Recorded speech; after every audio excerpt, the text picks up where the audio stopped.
Picture a glittering banquet at Ashford Hall, where lords, diplomats, and secrets collide under the glow of chandeliers. When Sir Harold Wentworth collapses, poisoned by a delicate almond soufflé, Miss Jane Marple, a sharp-eyed spinster from St. Mary Mead, steps into the shadows of ambition and deceit. Was it the fiery chef, the ambitious host, the silent butler, or the charming diplomat with a hidden agenda? In a web of bribes, burned letters, and buried truths, Miss Marple unravels a scandal that could topple empires before the killer strikes again. Dive into the poisoned banquet, where every bite hides a deadly secret. Chapter 1. The Invitation. The late afternoon sun cast a golden haze over St. Mary Mead, softening the edges of the tidy cottages and the ancient stone wall of Miss Marple's garden. Inside her modest sitting room, a fire crackled in the hearth, warding off the October chill. Miss Jane Marple, her silver hair neatly pinned and her knitting needles clicking rhythmically, sat in her favorite armchair, a cup of tea cooling on the table beside her. The quiet of the village suited her, its predictable rhythms a canvas for her sharp observations of human nature. Yet today, an interruption arrived in the form of a letter delivered by young Tommy, the postman's boy, whose cheeks were flushed from his bicycle ride. The envelope was heavy, its cream paper embossed with the crest of Lord Ashford, a lion, rampant, bold, and unmistakable. Miss Marple's delicate fingers broke the wax seal, revealing an invitation to a banquet at Ashford Hall, a sprawling estate some 20 miles away in the county of Kent. The occasion, it read, was to celebrate a new trade agreement with a foreign delegation, a matter of some importance to the nation's commerce. Lord Ashford, known for his political aspirations and grand entertainments, requested her presence among a select group of guests, an honour the letter proclaimed in its elegant script to share an evening of diplomacy and delight. Miss Marple's pale blue eyes, still keen despite her years, twinkled with amusement. She had no particular connection to Lord Ashford, save a distant acquaintance through her nephew Raymond, whose wife had once dined at the Hall. Yet invitations of this sort rarely came without reason. She recalled a conversation with her friend, Mrs. Bantry, who had mentioned Lord Ashford's ambition to secure a cabinet post. A banquet with foreign dignitaries, she mused, was precisely the sort of stage where ambition might strut or stumble. Her curiosity stirred, she penned a polite acceptance, her handwriting as precise as her thoughts. The journey to Ashford Hall was arranged for the following evening, and Miss Marple prepared with her usual care. She chose a black lace dress, simple yet dignified, and a brooch of amethyst that caught the light with quiet elegance. As the hired carriage rolled through the darkening countryside, the air sharp with the scent of fallen leaves, she gazed at the passing hedgerows, her mind already at work. Banquets, she reflected, were more than feasts. They were theatres of human frailty, where pride, envy, and secrets mingled as freely as the wine. She thought of old Mr. Hargreaves from St. Mary Mead, whose grand dinner had ended in a quarrel over a will. People, she murmured to herself, are never quite what they seem at such affairs. The carriage climbed a gentle hill, and Ashford Hall came into view, its windows ablaze with light against the twilight. The estate was a monument to wealth, its Georgian facade adorned with ivy, its lawns manicured to perfection. Footmen in livery stood at the ready, their faces impassive as they opened the carriage door. Miss Marple stepped out, her small figure almost lost in the grandeur of the portico, yet her presence carried a quiet authority. She adjusted her shawl and entered the hall, her senses alert to the evening's possibilities. Inside, The entrance hall was a vision of opulence. Marble floors gleamed under crystal chandeliers, and a grand staircase swept upward to unseen chambers. A maid took her cloak, and Miss Marple was ushered toward the drawing-room, where the hum of conversation already filled the air. She paused at the threshold, her eyes sweeping the room with the practiced ease of one who saw more than she let on. The guests were a mix of local gentry, a few MPs with their wives, and a handful of figures she did not recognize, likely the foreign delegation. At the center stood Lord Ashford, his broad shoulders and booming laugh commanding attention. Beside him, a wiry man in a chef's coat, Monsieur Dubois. She presumed gestured animatedly, while a tall, sombre butler, Mr. Grayson, moved silently among the crowd, offering champagne. Her gaze lingered on a fourth figure, a sleek man with dark hair and a too-perfect smile, Signor Rossi. The diplomat, she guessed. Noting the way his eyes darted toward the door, Miss Marple accepted a glass of sherry and took a seat near a potted fern, her position ideal for observation. She watched as Lord Ashford clapped a hand on the shoulder of a ruddy-faced man, Sir Harold Wentworth, the trade minister, whose voice carried across the room as he spoke of tariffs with unguarded bluntness. Signor Rossi's smile tightened at Sir Harold's words, his fingers curling around his glass. Miss Marple's lips curved slightly. Interesting, she thought, her mind filing away the moment like a card in a catalogue. She sipped her sherry, its warmth a contrast to the chill of suspicion already forming. The evening, she sensed, would hold more than diplomacy and delight. It would reveal, as such evenings often did, the hidden currents of the human heart. Chapter 2. The grand hall, the vast dining hall of Ashford Hall, shimmered under the glow of 3 immense chandeliers, each dripping with crystal prisms that fractured the light into 1,000 tiny rainbows. The long mahogany table, polished to a mirror-like sheen, stretched the length of the room, its surface adorned with silver candelabra, bone china plates, and goblets of cut glass that sparkled like diamonds. Heavy damask curtains framed tall windows, beyond which the autumn night pressed darkly against the panes. The air was rich with the scent of beeswax, roses from the table's centerpiece, and the faint, tantalizing promise of the feast to come. Miss Jane Marple, seated midway down the table, her black lace dress a quiet contrast to the opulence, observed the scene with her usual clarity. To her, the grandeur was merely a backdrop, a stage upon which the players each, with their perform. Lord Ashford stood at the head of the table, his robust figure commanding attention as he raised a glass to welcome his guests. His florid face, framed by a neatly trimmed beard, radiated the confidence of a man accustomed to power. His voice, deep and resonant, carried easily over the murmur of conversation. "My friends," he began, "tonight we gather not only to dine but to celebrate a new chapter in our nation's prosperity, a trade agreement that will strengthen ties with our esteemed guests from abroad." His eyes flicked briefly to Signor Rossi, the Italian diplomat seated to his right, whose sleek features and impeccable evening dress suggested a man who navigated the world with calculated charm. Rossi inclined his head, his smile a polished curve, but Miss Marple noted the faint tension in his jaw, as if the gesture cost him effort. Beside Lord Ashford stood Monsieur Dubois, the chef, a wiry figure whose dark eyes gleamed with a mixture of pride and impatience. His white coat was pristine, but his hands, clasped behind his back, twitched as though longing to return to his kitchen.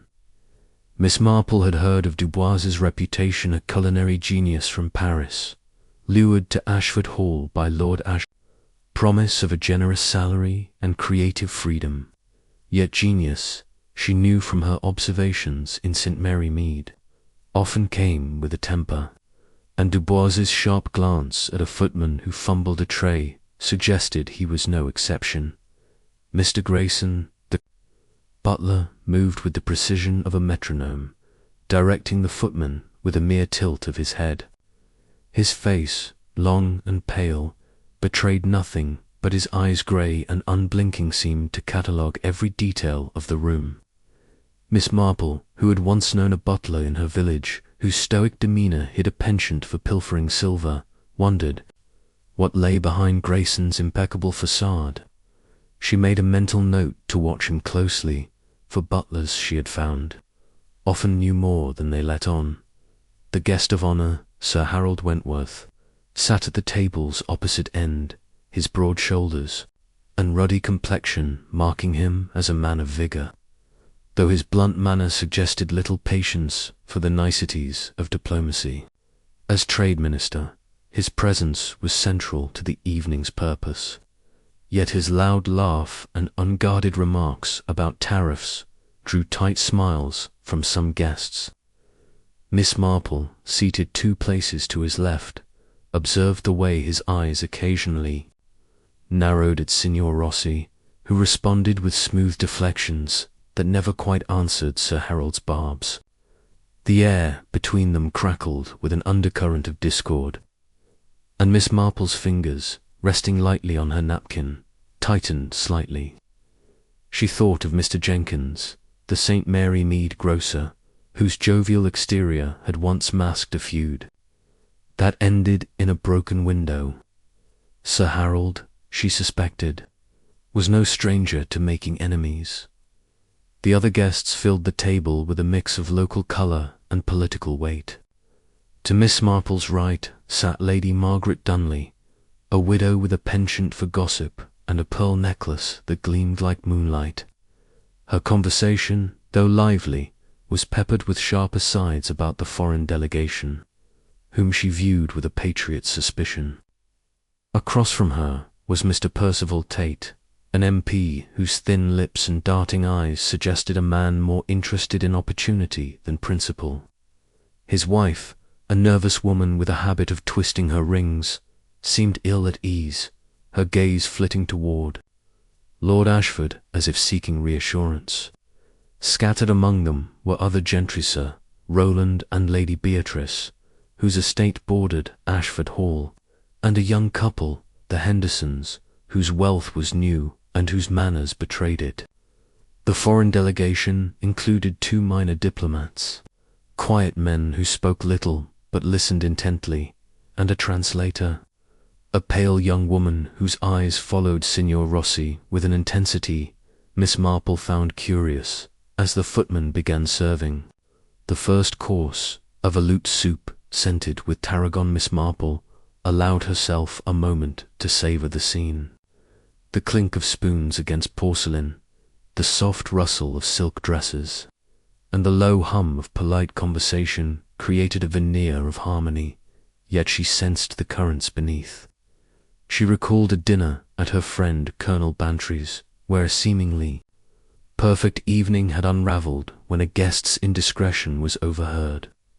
Here, too, she felt the weight of unspoken tensions, like a melody played just out of tune. The soup was exquisite, its creamy texture a testament to Monsieur Dubois's skill.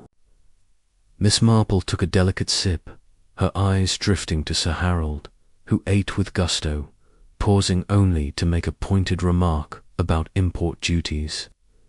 "We mustn't let foreign interests dictate our markets," he said loudly, his spoon gesturing toward Rossi. The diplomat's smile remained fixed, but his fingers tightened around his glass, the knuckles whitening briefly before he replied, "My dear Sir Harold, mutual benefit is the cornerstone of our agreement." The words were smooth, but Miss Marple caught the edge beneath them like a blade hidden in velvet. She thought of her neighbour, Miss Hartnell, whose polite disagreements at the Women's Institute often masked deeper resentments. Diplomacy, she mused, was merely a more refined form of village politics.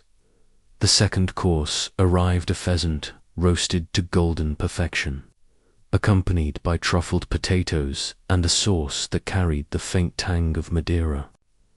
The footman, under Grayson's watchful eye, moved with choreographed precision, their white-gloved hands placing plates before each guest. Miss Marple noted the butler's efficiency, his ability to anticipate needs before they were voiced. Yet, as he passed her, she caught a flicker of something in his expression, a tightness around the mouth, perhaps, or a glance toward Sir Harold that lingered a moment too long. She filed it away, her mind turning to a long-ago incident in St. Mary Mead, where a servant's loyalty had been tested by a master's indiscretion. Lord Ashford, ever the gracious host, kept the conversation flowing, steering it toward safer topics: the harvest, the weather, the beauty of the Kent countryside. Yet Miss Marple noticed his gaze often returned to Sir Harold, as if gauging the minister's mood. She wondered if Lord Ashford's ambition, so evident in the splendour of the evening, relied on Sir Harold's approval of the trade deal. A man like Ashford, she reflected, would not take kindly to obstacles, and Sir Harold's bluntness was nothing if not an obstacle. She thought of Mr. Sims, the St. Mary Mead baker, whose dreams of expansion had led to a falling out with his supplier. Ambition, she knew, could breed desperation. Signor Rossi, meanwhile, maintained his polished demeanour, his conversation light but never careless. He complimented Lady Margaret on her pearls, discussed literature with Mr. Tate, and even drew a shy smile from Mrs. Henderson. Yet Miss Marple's keen eyes caught the way his attention drifted to Sir Harold, as if measuring the man's every word. When Sir Harold made another sharp comment, this time about the cost of foreign concessions, Rossi's laugh was a touch too bright, his hand brushing the stem of his wine-glass, as if to steady himself. Miss Marple recalled a young curate in her village whose charming exterior had hidden a penchant for gambling debts. Charm, she knew, was often a mask. As the main course gave way to a palate-cleansing sorbet, the atmosphere grew warmer, the wine loosening tongues. Lady Margaret leaned toward Miss Marple, her voice low but eager. "They say Signor Rossi has quite a reputation in London," she whispered. "A favourite at the embassy balls, but not everyone trusts him. My cousin's husband, you know, works in the Foreign Office, and he says Rossi's deals are never quite what they seem." Miss Marple nodded politely, her expression one of mild interest, but her mind was alert. Gossip, she had learned, was often the first thread in unravelling a mystery. She made a note to inquire further, perhaps through the maids, who always knew more than their masters suspected. The sorbet was followed by a cheese course, a selection of local and imported varieties that drew murmurs of approval. Sir Harold, however, seemed distracted, his fork tapping restlessly against his plate. Miss Marple watched as he leaned toward Lord Ashford, his voice low but insistent. "This agreement must be scrutinized, Ashford. I won't sign off on anything that smells of compromise." Lord Ashford's smile was tight, his reply inaudible, but Miss Marple saw the brief flash of irritation in his eyes. She thought of her friend, Mrs. Price, whose husband had once lost a fortune by trusting the wrong partner. Trust, she reflected, was a currency easily squandered. The final course approached, and the footman cleared the table with practised efficiency. Monsieur Dubois himself emerged from the kitchen, a rare appearance that drew a ripple of applause. He bowed, his thin face flushed with pride, and announced the dessert, an almond soufflé, light as air, flavoured with a hint of bitter almond. A creation to honour this occasion, he said, his French accent lending the words a theatrical flair.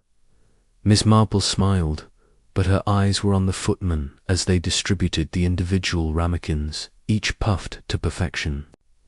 She noted that Sir Harold's was placed before him with particular care, Grayson himself overseeing the task.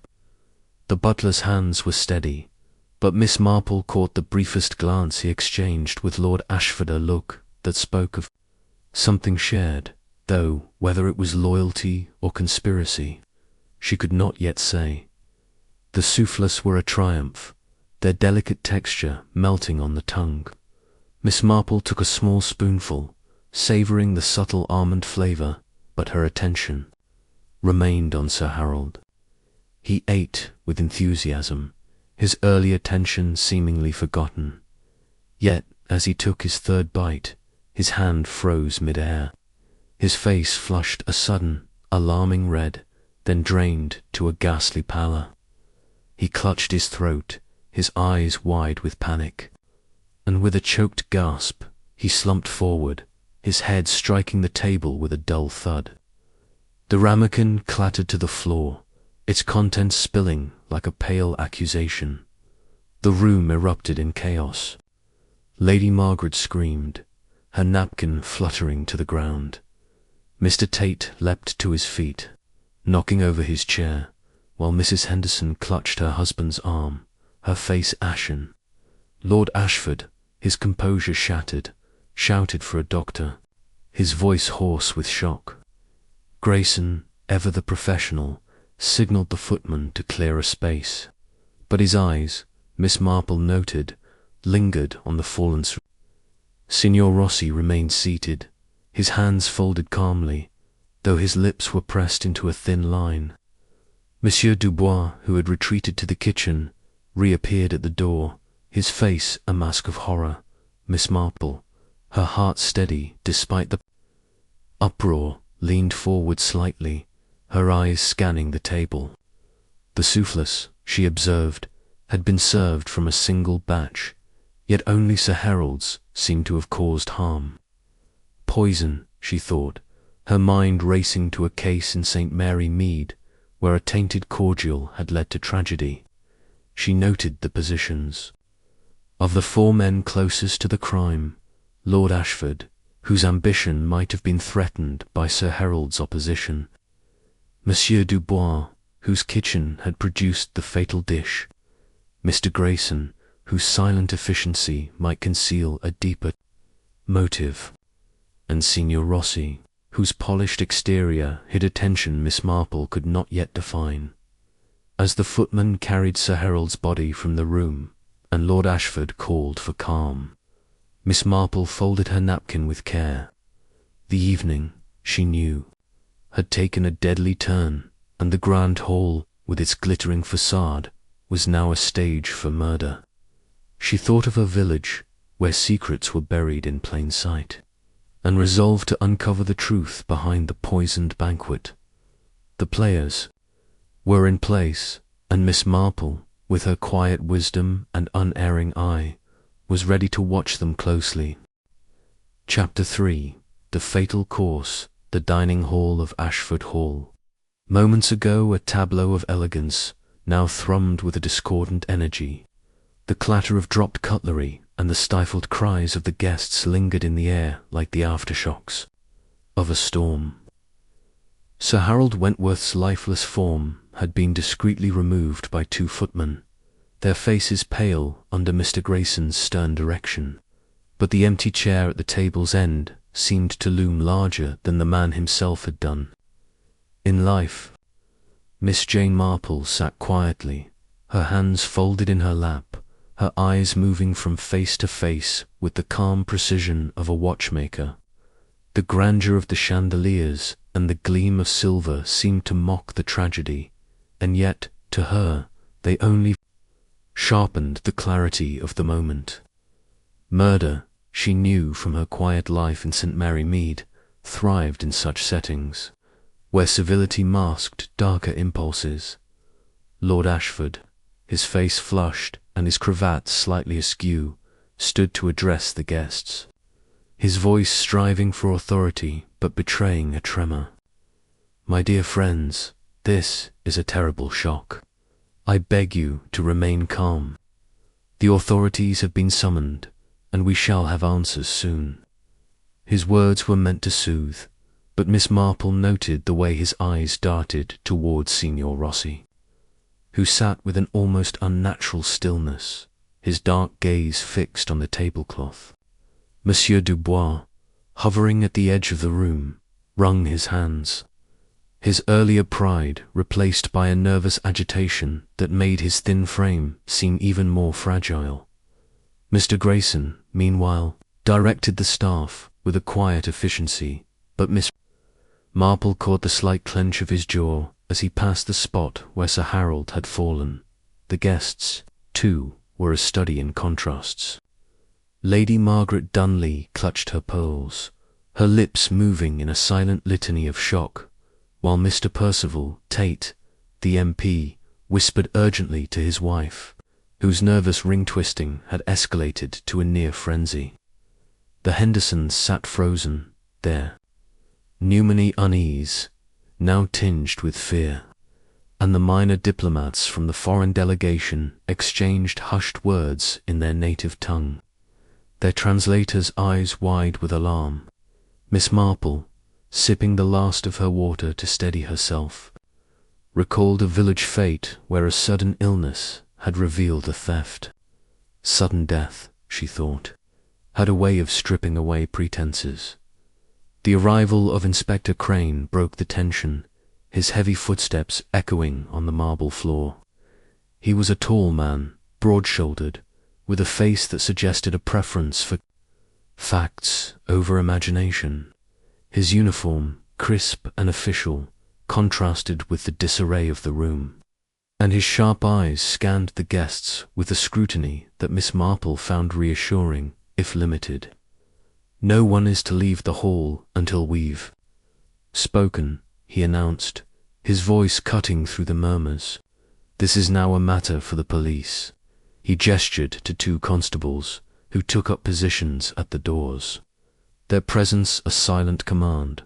Miss Marple's attention returned to the table, where Sir Harold's ramequin lay overturned, its contents a pale smear on the polished wood. The other soufflés remained untouched, their delicate peaks now sagging under the weight of suspicion. She leaned forward slightly, her eyes narrowing as she considered the desert's delivery. Each guest had received an individual portion, served from a single tray by the footman under Grayson's supervision, yet only Sir Harold had been stricken. Poison, she concluded, was the likely culprit, and its precision suggested intent. She thought of a case in St. Mary Mead, where a poisoned jam tart had targeted a specific victim at a church tea. The method here was similar, deliberate, personal, and cloaked in the guise of shared hospitality. Inspector Crane began his inquiries with Lord Ashford, who led him to a side room for a private discussion. Miss Marple, left among the guests, seized the opportunity to observe. She approached Lady Margaret, whose shock had given way to a nervous desire to talk. "Such a dreadful thing," Lady Margaret whispered, her eyes darting toward the empty chair. "Sir Harold was so forceful. Wasn't he always stirring things up? I shouldn't wonder if someone took offence." Miss Marple nodded, her expression one of gentle sympathy, but her mind latched on to the word offence. She recalled a neighbour, Mrs. Clement, whose sharp tongue had once provoked a quiet retaliation. Could Sir Harold's bluntness have pushed someone too far? She drifted toward the Hendersons, who sat huddled together, their youth and wealth no shield against the evening's horror. Mrs. Henderson's voice trembled as she spoke. He just collapsed. One moment he was eating, and then her husband patted her hand, but his own face was pale. Miss Marple offered a reassuring smile, noting their discomfort. Newcomers to such circles, she thought, often saw more than they realized, their outsider's perspective, unclouded by familiarity. "Did you notice anything unusual before it happened?" she asked softly. Mrs. Henderson hesitated, then shook her head. But Miss Marple caught the fleeting glance she cast toward Signor Rossi. Interesting, she thought, filing it away. The diplomat himself remained an enigma. He had risen from his seat and now stood near a window, his back to the room, as if distancing himself from the chaos. Miss Marple approached, her steps light, her manner unassuming. "A terrible tragedy, Signor Rossi," she said, her voice gentle but probing. "You must have known Sir Harold well, given your work together." Rossi turned, his smile swift but strained. "Not so well, Miss Marple. Our paths crossed in matters of trade, but we were not close." His accent was smooth, his words measured. But Miss Marple noted the way his fingers brushed the cuff of his jacket, where a gold cufflink gleamed with an unfamiliar crest. She thought of a young man in her village whose borrowed watch had betrayed a theft. Small details, she knew, could lead to larger truths. Monsieur Dubois, meanwhile, had retreated to a corner, his agitation now bordering on panic. Miss Marple approached him, her demeanour that of a kindly aunt. "Your soufflé was a masterpiece, monsieur," she said, her tone warm. "Such a pity it was marred by this tragedy." Dubois's eyes flashed with a mix of pride and fear. "Marred? It was perfect. I prepared every ingredient myself. This is an outrage." His voice rose, drawing glances from the other guests. Miss Marple nodded sympathetically, but her mind turned to a baker in St. Mary Mead, whose pride in his craft had blinded him to a rival's sabotage. Could Dubois's passion have made him careless or complicit? Mr. Grayson, ever the shadow, moved among the guests, offering water and murmured assurances. Miss Marple watched him closely, noting the way he paused near Sir Harold's chair, his eyes lingering on the spilled soufflé. When she caught his gaze, he looked away quickly, his face impassive. She recalled a gardener in her village whose quiet efficiency had hidden a grudge against his employer. Servants, she knew, were often invisible to those they served, yet their proximity gave them power. Had Grayson Sinnor done something no one else had noticed? Inspector Crane returned, his notebook in hand, and began questioning the guests.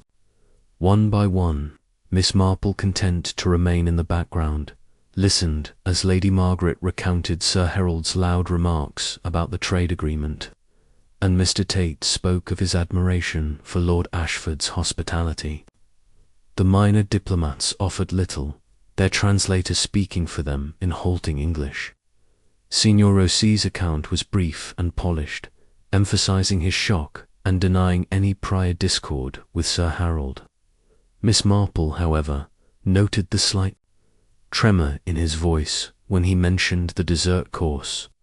She thought of a vicar's wife in St. Mary Mead, whose nervous laugh had betrayed a lie. Words, she knew, could conceal as much as they revealed. As the inspector moved to question the staff, Miss Marple slipped away to examine the table more closely. The ramekins, now cleared by the footman, had left no trace, but she recalled the precise placement of Sir Harold's dessert, delivered by Grayson himself. She bent down, her eyes scanning the floor where the soufflé had spilled. A faint residue remained, its almond scent now tinged with something sharper, almost medicinal. She straightened, her mind racing. Cyanide, she suspected, having read of its bitter almond-like odour in a case from her village. The poison's specificity suggested not just intent but opportunity. Someone had tampered with Sir Harold's portion alone. Lord Ashford re-entered the room, his composure restored but his eyes weary. He approached Miss Marple, perhaps sensing her quiet authority, Miss Marple, you've a reputation for insight, he said, his voice low. I'd be grateful if you'd stay on as my guest until this matter is resolved. Miss Marple inclined her head, her expression demure, but her thoughts sharp.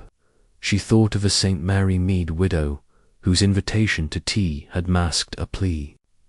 For help, Lord Ashford, she suspected, wanted more than her company.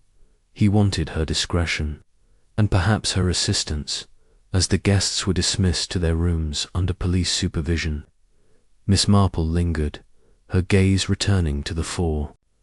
Men who held her attention, Lord Ashford, whose ambition might have clashed with Sir Harold's principles, Monsieur Dubois, whose kitchen was the source of the fatal dish, Mr. Grayson, whose silent efficiency could hide a deeper role, and Signor Rossi, whose polished exterior masked a tension she could not yet unravel. The fatal course, she knew, was only the beginning. Like a skein of wool, the truth lay tangled, waiting for her patient hands to unravel it. She retired to her guest room, her mind already weaving the threads of suspicion into a pattern only she could see. Chapter 4. The investigation begins the morning after the tragedy at Ashford Hall broke with a grey, reluctant dawn, the sky heavy with clouds that mirrored the sombre mood within the estate. Miss Jane Marple awoke early, her small guest room, warmed by a fire the maids had kindled before sunrise. She dressed with her usual care, choosing a grey wool dress and a simple brooch, her appearance as unassuming as the village spinster she appeared to be. Yet her mind was anything but idle, turning over the events of the previous evening like a gardener inspecting soil for hidden roots. The death of Sir Harold Wentworth was no accident, she was certain, and the grand hall, with its glittering facade, had become a stage for a calculated crime. She resolved to begin her inquiries, quietly and unobtrusively. As was her way, breakfast was served in a smaller dining room, the opulence of the previous night replaced by a subdued atmosphere. The guests, still shaken, picked at their toast, and kedgeree, their conversations hushed and punctuated by nervous glances.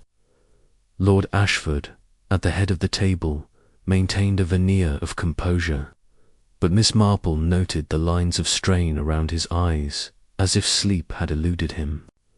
Signor Rossi was absent, pleading a headache, while Monsieur Dubois was in the kitchen, overseeing preparations with a fervour that bordered on defiance.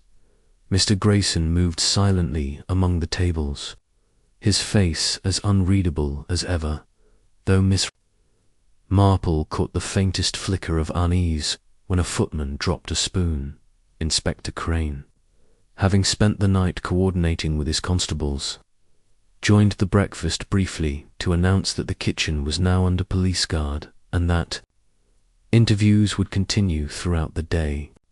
His manner was brisk, his questions methodical, but Miss Marple sensed a certain rigidity in his approach, like a man following a map without looking at the terrain. She recalled a St. Mary Mead constable, earnest but limited, who had overlooked a vital clue in a theft case because it did not fit his assumptions. Inspectors, she thought, often needed a nudge from an unexpected source. Miss Marple excused herself from the table, citing a need for fresh air, and made her way to the servants' quarters, where the maids were more likely to speak freely. She found Ellen, a young girl with wide eyes and a nervous habit of tucking her hair behind her ear, polishing silver in a small pantry. Miss Marple's approach was gentle, her tone that of a kindly aunt inquiring about a village fete. "Such a dreadful night, Ellen," she began, her hands folded neatly in her lap. "You must have been terribly busy with all the preparations. Did you notice anything unusual in the kitchen yesterday?" Ellen hesitated, her cloth pausing over a candlestick. "Well, miss, it was all a bit of a rush. What with Monsieur Dubois shouting about his sauces. He was proper upset yesterday morning, though something about a vial of almond extract gone missing from his spice rack. He near tore the kitchen apart looking for it, and the sous-chef, Tom, got a right telling off. She lowered her voice, glancing toward the door. He found it later, mind, but he was in a state all day. Miss Marple nodded, her expression one of mild interest, but her mind seized on the detail. A missing vial, she thought, was precisely the sort of small irregularity that could hide a larger truth. She recalled a case in her village where a misplaced bottle of medicine had led to a tragic mistake. So it had seemed until she uncovered the intent behind it. And was anyone else in the kitchen during this commotion? She asked, her tone as casual as if discussing the weather. Ellen frowned, her fingers twisting the cloth.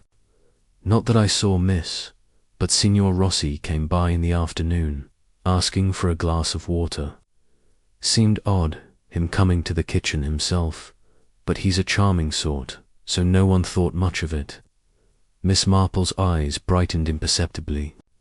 Rossi, she noted, had opportunity, and his presence in the kitchen was a thread worth following. She thanked Ellen warmly, promising to mention her excellent polishing to the housekeeper, and left the girl blushing with pride. Her next stop was the library, a vast room lined with leather-bound volumes and heavy oak furniture, where she hoped to find some clue to the evening's tensions. The police had already searched the space, but Miss Marple knew that official eyes often missed what a quiet observer could see. She moved slowly, her fingers trailing along the shelves, her gaze sweeping the room for anything out of place. Near the fireplace, she noticed a faint smudge of ash on the hearth, as if something had been hastily burned, kneeling with a care that belied her age. She sifted through the ashes and found a scrap of paper, its edges charred but a few words still legible. Trade, Rossi. Concerns. The handwriting was bold, unmistakably Sir Harold's, and Miss Marple's lips pursed slightly. A note, perhaps, or a draft of something he meant to raise at the banquet. She tucked the scrap into her handbag, resolving to examine it further. Her thoughts turned to Lord Ashford, whose role as host placed him at the heart of the evening. She found him in his study, a room heavy with cigar smoke and the weight of responsibility. He rose to greet her, his courtesy intact, but his eyes weary. "Miss Marple, I'm grateful you've stayed," he said, gesturing to a chair. This tragedy threatens everything I've worked for. Sir Harold was a friend, despite our differences. His voice faltered, and Miss Marple noted the careful choice of words. Differences, she thought, could be motive enough in a man of ambition. "Lord Ashford," she said gently. Sir Harold seemed quite vocal about the trade agreement. Did he oppose it strongly? Ashford's jaw tightened, but he answered smoothly. He had reservations, yes, but nothing that couldn't be resolved. He was a stubborn man, but not unreasonable.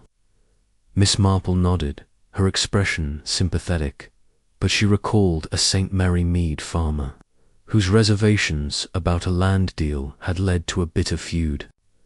Ambition, she knew, could turn differences into dangers.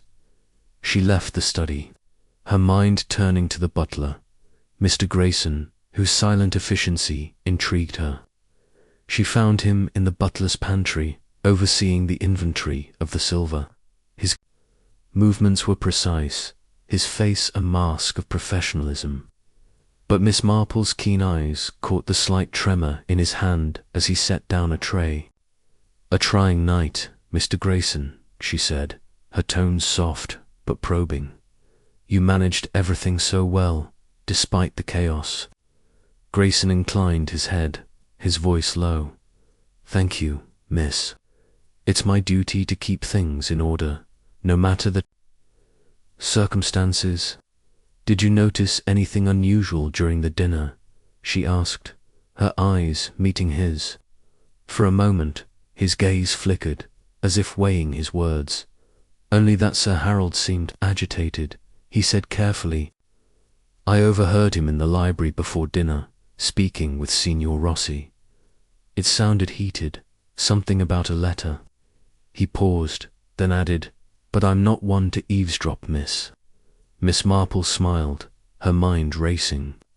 A letter, she thought, could be the key, and Grayson's reluctance to say more suggested he knew its significance. She recalled a St. Mary Mead postman whose discretion had hidden a secret romance. Servants, she knew, were often the keepers of their master's truths. As she returned to the main hall, Miss Marple considered her findings.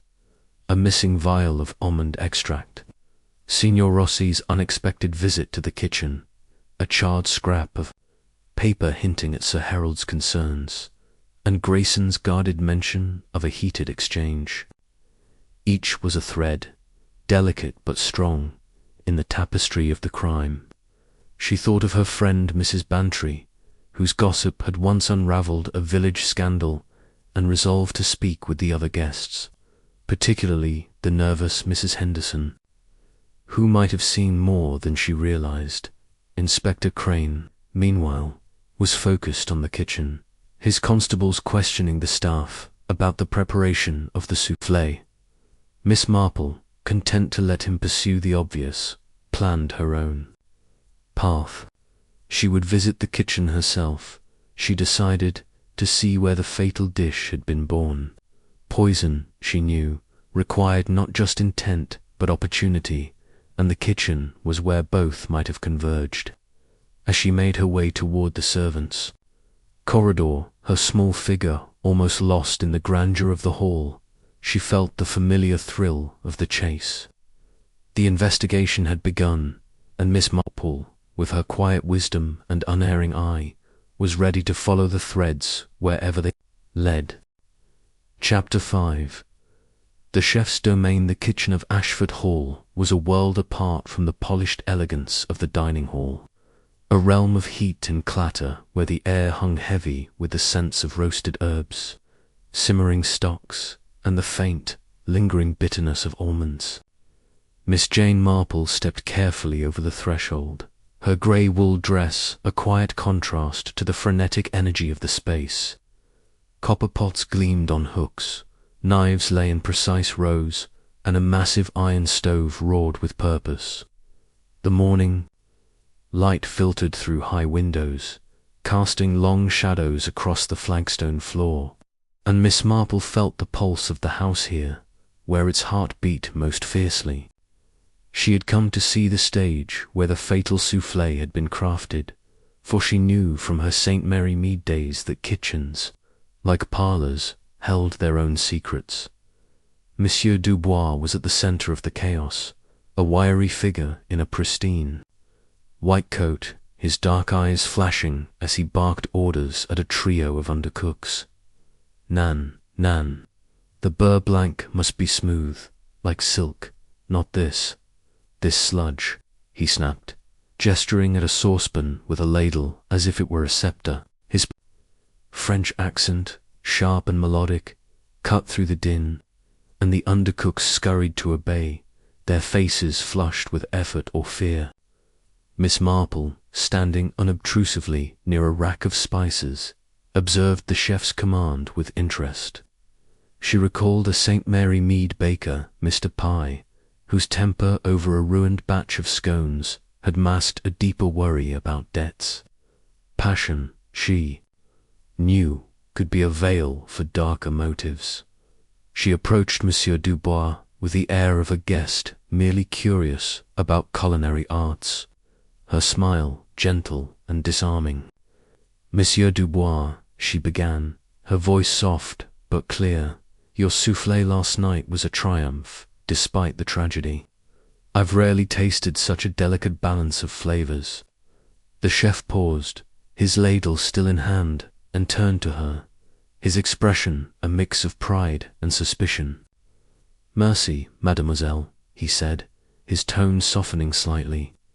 "It was my creation, perfected over weeks. To have it sullied by this horror is an insult to my art." His voice rose, and Miss Marple noted the way his hands trembled, not with fear, she thought, but with indignation. "I understand the almond extract was key to the dish," she said, her eyes meeting his with a deceptive mildness. "I heard there was some trouble with it yesterday morning." Dubois's face darkened, and he set the ladle down with a clatter. "Trouble, bah, a small matter. The vial was misplaced. Some fool of a sous chef left it on the wrong shelf. I found it in time, and I tasted it myself to ensure its quality. My kitchen is not a place for errors." His vehemence was almost theatrical, but Miss Marple caught the flicker of unease in his eyes, as if the memory of the incident still rankled.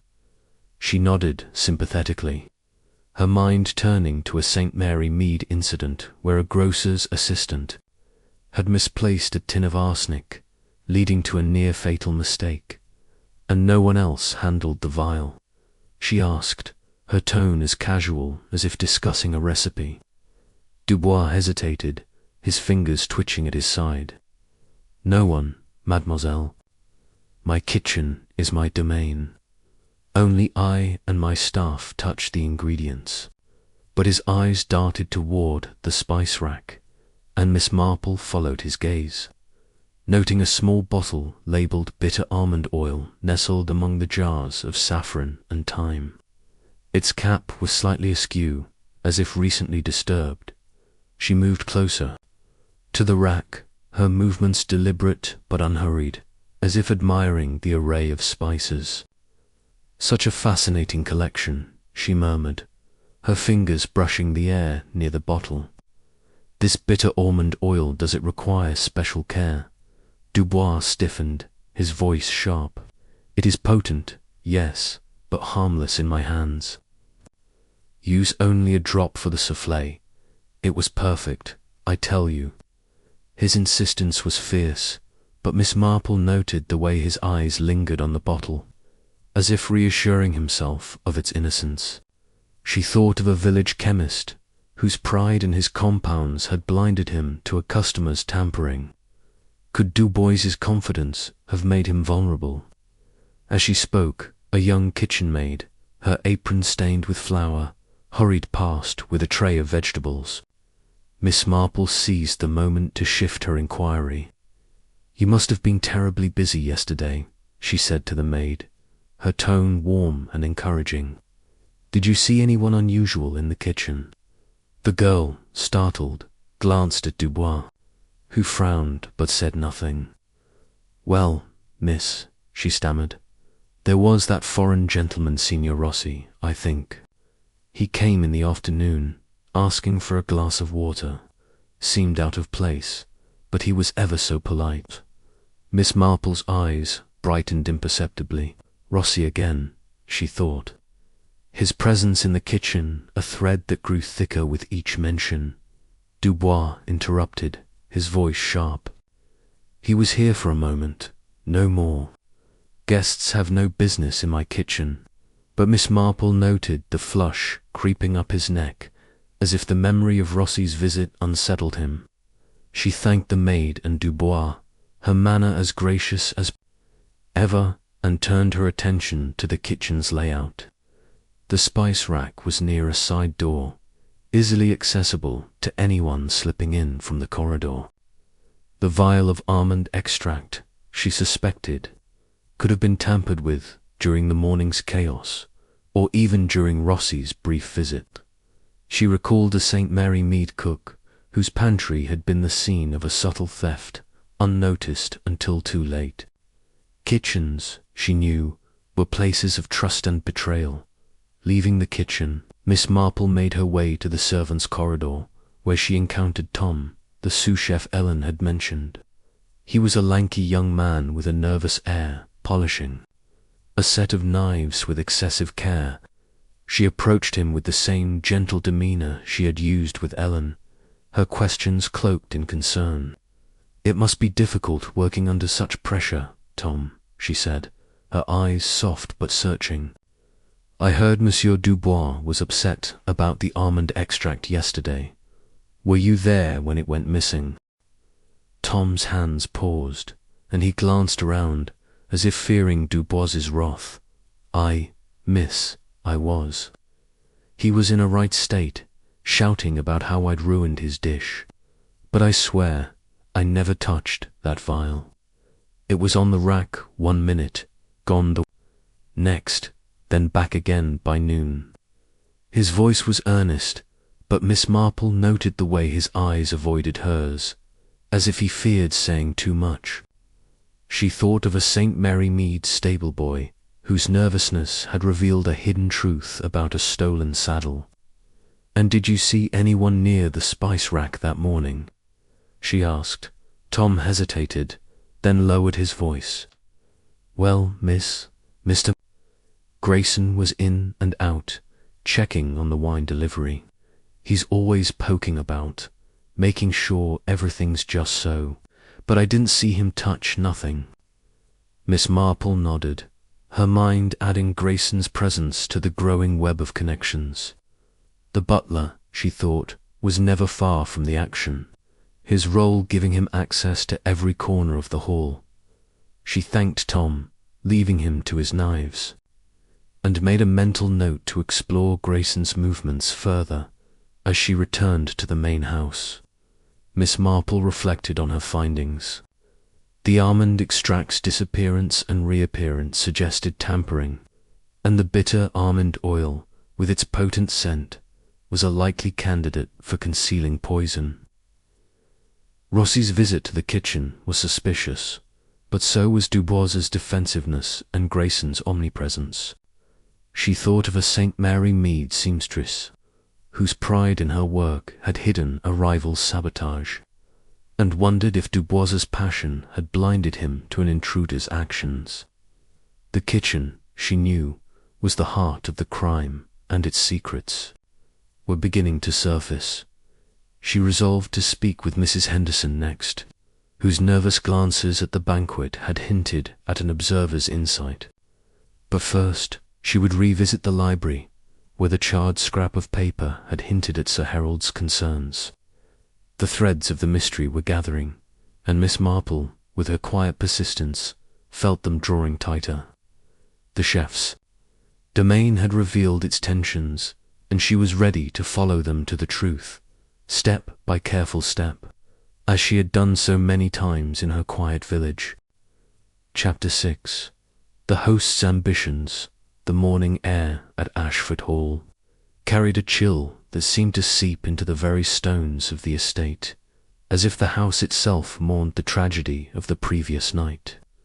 Miss Jane Marple, wrapped in a shawl against the autumn damp, sat in the conservatory, a glass-domed haven filled with ferns and the faint scent of orange blossoms. The space was quieter than the main house, offering a respite from the murmur of anxious guests and the heavy tread of Inspector Crane's constables. Yet Miss Marple's mind was far from restful, turning over the threads of suspicion she had gathered. The misplaced almond extract, Signor Rossi's curious visit to the kitchen, Mr. Grayson's guarded mention of a heated exchange, and the charred scrap of paper hinting at Sir Harold's concerns. Now her thoughts settled on Lord Ashford, the host whose ambitions had orchestrated the fatal banquet. A man of his stature, she knew from her St. Mary Mead observations, could wield hospitality as a weapon or fall victim to its consequences. Lord Ashford's study, where Miss Marple sought him out, was a fortress of mahogany and leather, its walls lined with portraits of stern-faced ancestors whose eyes seemed to follow her as she entered. The room smelled of cigar smoke and old books, a testament to its occupant's authority. Lord Ashford stood by a tall window, his broad frame silhouetted against the grey light, his hands clasped behind his back as if to steady himself. The strain of the night was evident in the lines etched deeper into his florid face, and his cravat, though freshly tied, seemed to chafe against his restlessness. He turned at her approach, his smile courteous but tinged with weariness. "Miss Marple," he said, his voice striving for its usual warmth, "you are kind to lend your presence in this trying time. Please, sit."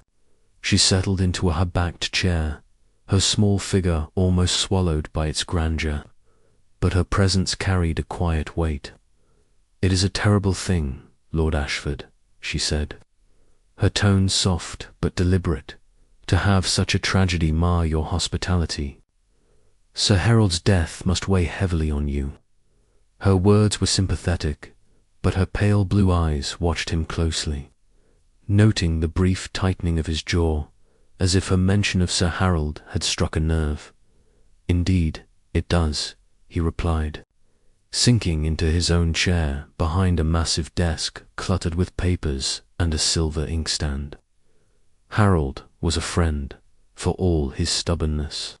His loss is a blow to us, Oland, to the trade agreement, of course." His voice faltered slightly on the last words, and Miss Marple's mind quickened. She recalled a St. Mary mead merchant, Mr. Hodge, whose dreams of a new shop had led to a bitter clash with a rival. Ambition, she knew, could breed conflict as easily as it forged alliances.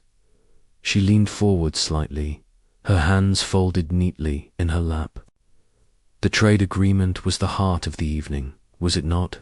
Sir Harold seemed outspoken about it.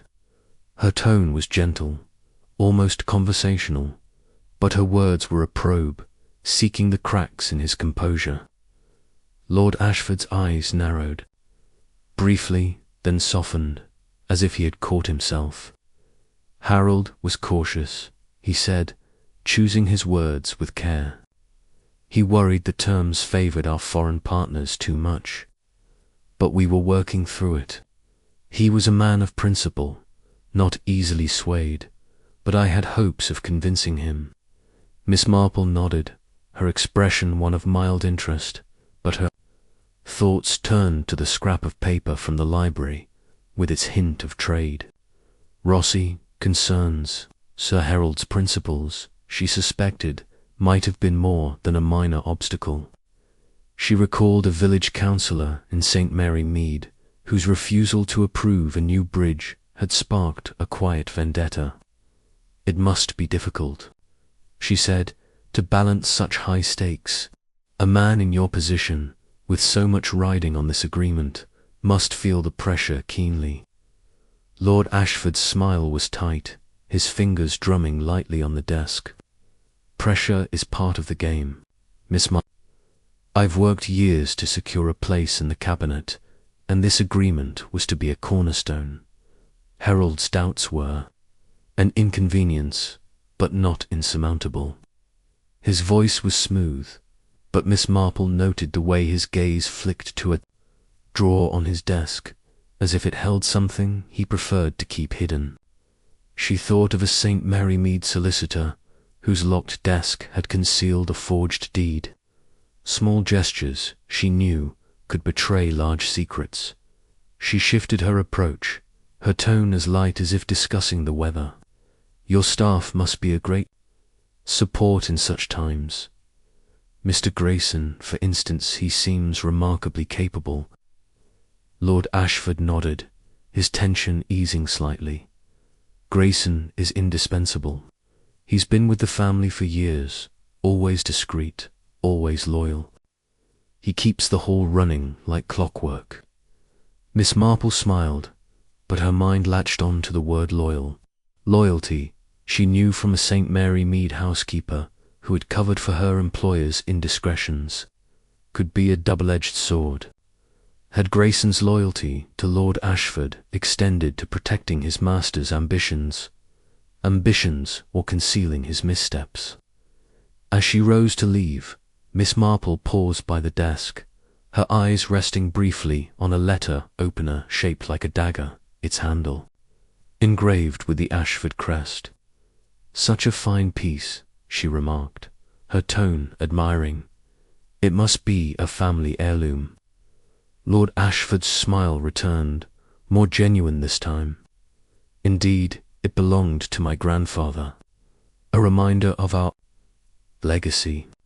But Miss Marple's thoughts were elsewhere, fixed on the power of legacy, the lengths to which a man might go to preserve it.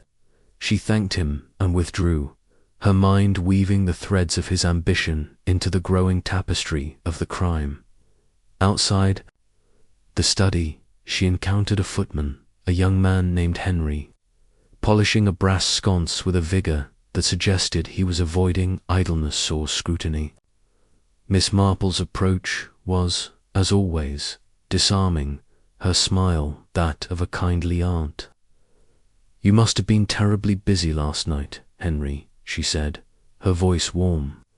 "It can't be easy serving so many important guests." Henry relaxed slightly, his cloth slowing. It was a madhouse. Lord Ashford wanted everything perfect, what with the trade deal and all. He was on edge all day, checking every detail himself. Miss Marple's eyes brightened imperceptibly. "On edge? That must have been trying for you all." Henry nodded, glancing around to ensure they were alone. "He was proper sharp with us, miss, more than usual. Kept asking about Sir Harry. He was, who he was talking to. Seemed worried he'd make a fuss at dinner." Miss Marple nodded, her mind racing. Lord Ashford's concern about Sir Harold suggested more than a host's anxiety, hinted at a fear of disruption. She recalled a St. Mary Mead vicar, whose nervousness before a sermon had revealed his dread of a parishioner's accusations. And did anyone else seem concerned about Sir Harold? She asked. Henry hesitated, then lowered his voice. "Well, miss, Mr. Grayson was keeping a close eye on him too. Kept hovering near his chair, like he was waiting for something." Miss Marple thanked him, her expression unchanged but her thoughts quickening. Grayson's attentiveness, coupled with his mention of a heated exchange between Sir Harold and Rossi, added another layer to the butler's role. She made a mental note to explore his actions further, perhaps through the maids, who often saw what footman missed as she moved toward the drawing-room. Miss Marple reflected on Lord Ashford's position. His ambition was clear a cabinet post, a legacy secured through the trade agreement. Sir Harold's opposition, if as forceful as Henry suggested, could have threatened that dream. She thought of a St. Mary Mead landowner whose plans for a new estate had led to a quiet but ruthless campaign against a rival. Had Lord Ashford, or someone acting in his interest, seen Sir Harold as a barrier to be removed? In the drawing-room, she found Mrs. Henderson, the young wife of the new money couple, sitting alone with a cup of tea she had barely touched. Her nervous demeanour from the banquet lingered, her fingers twisting a lace handkerchief. Miss Marple approached, her manner gentle but purposeful. "Mrs. Henderson," she said, settling beside her, "you must be quite shaken after last night.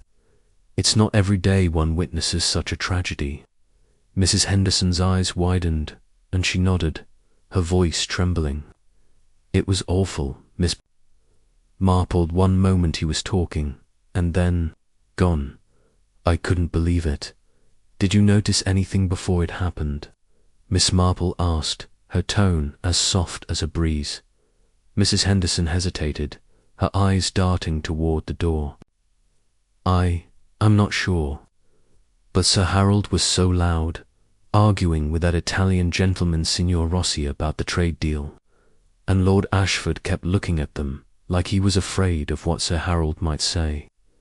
Miss Marple nodded, her mind connecting Mrs. Henderson's observation to Henry's account. Lord Ashford's fear of disruption, it seemed, was shared by others. She thanked Mrs. Henderson, leaving her with a reassuring smile. But her thoughts were already turning to the library, where the charred scrap of paper awaited further scrutiny. Lord Ashford's ambitions, Miss Marple concluded, were a thread that ran through the crime, intertwining with Rossi's tension, Grayson's watchfulness, and Dubois's defensiveness. The host, she knew, held the stage, but whether he was actor or director remained unclear. Like a St. Mary Mead garden party where a hidden grudge had surfaced in a broken teacup, the truth lay beneath the surface, waiting for her patient hand to uncover it. She resolved to examine the library next, where the fragments of Sir Harold's note might reveal more of the motive behind the poisoned banquet. Chapter 7. The Silent Butler. The afternoon light at Ashford Hall filtered through heavy clouds, casting a muted glow over the estate's manicured lawns and sombre corridors. Miss Jane Marple moved through the house with her characteristic unobtrusiveness, her grey shawl draped over her shoulders, her steps soft but purposeful. The events of the previous night, Sir Harold Wentworth's sudden death, the poisoned soufflé, the undercurrents of ambition and deceit had woven a complex web, and her mind was busy untangling its threads. The misplaced almond extract, Signor Rossi's kitchen visit, Lord Ashford's strained ambition, and the charred scrap of paper all pointed to a deliberate act. But it was Mr. Grayson, the butler, whose silent efficiency now drew her attention. In her St. Mary Mead experience, those who moved unseen often saw the most, and she suspected Grayson's role in the tragedy was more than that of a bystander. She found him in the butler's pantry, a narrow room off the main hall where silver gleamed in orderly rows and the air smelled faintly of polish and starch. Grayson stood at a long table, his tall, lean figure bent over a tray of crystal decanters, his white-gloved hands moving with the precision of a surgeon. His face, pale and angular, was as composed as ever, but Miss Marple noted a faint tremor in his fingers as he adjusted a stopper, a sign that the night's events had left their mark even on his stoic demeanour. She approached with a smile, her manner as gentle as if inquiring about the weather. "Mr. Grayson," she said, her voice soft but clear, "you managed the banquet so admirably, despite the tragedy. It must take great skill to maintain such calm under pressure." Grayson looked up, his grey eyes meeting hers with a flicker of wariness before settling into their usual impassivity. "Thank you, Miss Marple," he replied, his voice low and measured. "It is my duty to ensure the household runs smoothly, no matter the circumstances." His words were polite, but Miss Marple caught the slight emphasis on duty, as if it were a shield he held before him. She thought of a St. Mary Mead gardener, whose devotion to his employer had concealed a quiet resentment over unpaid wages. Duty, she knew, could bind a man to silence or to action. She settled into a chair near the table, her hands folded neatly in her lap, her posture that of a kindly aunt seeking a moment's conversation. "It must be challenging," she said, "to oversee so many details, wine plates, the timing of each course. I imagine you notice things others miss." Grayson's hands paused briefly, then resumed their work, polishing a decanter with a cloth. "I try to be observant, miss," he said, his tone neutral. "A butler's role is to anticipate needs before they arise." Miss Marple nodded, her eyes bright with interest. Anticipation, she thought, could extend to motives as well as menus. "You mentioned last night," she continued, her voice as light as a breeze, "that you overheard Sir Harold and Signor Rossi in the library before dinner. It sounded rather heated, you said." Grayson's cloth slowed, and for a moment his eyes flicked to the door, as if ensuring they were alone. "Yes, "Miss," he said carefully, "I was passing through to check the wine decanters. Their voices were raised something about a letter and the trade agreement. I didn't linger. It wasn't my place." His words were clipped, and Miss Marple noted the way his shoulders stiffened, as if the memory carried a weight he preferred not to bear. "A letter," she mused, her tone thoughtful. That must have been significant to cause such a stir. She recalled the charred scrap of paper from the library, with its hint of trade, Rossi, concerns, and wondered if Grayson knew more than he admitted. In St. Mary Mead, a postmistress had once overheard a quarrel that led to a burglary, her silence bought by loyalty or fear. "Did you happen to see this letter, Mr. Grayson?" she asked, her eyes meeting his with a deceptive mildness. Grayson shook his head, his expression unchanging. "No, miss. I only heard them mention it." Sir Harold sounded insistent, as if he meant to act on it. He set the decanter down with a faint clink, and Miss Marple caught the brief tremor in his hand again. A sign of nerves, or perhaps something deeper. She thought of a St. Mary Mead footman, whose quiet demeanor had hidden a grudge against a guest who insulted him.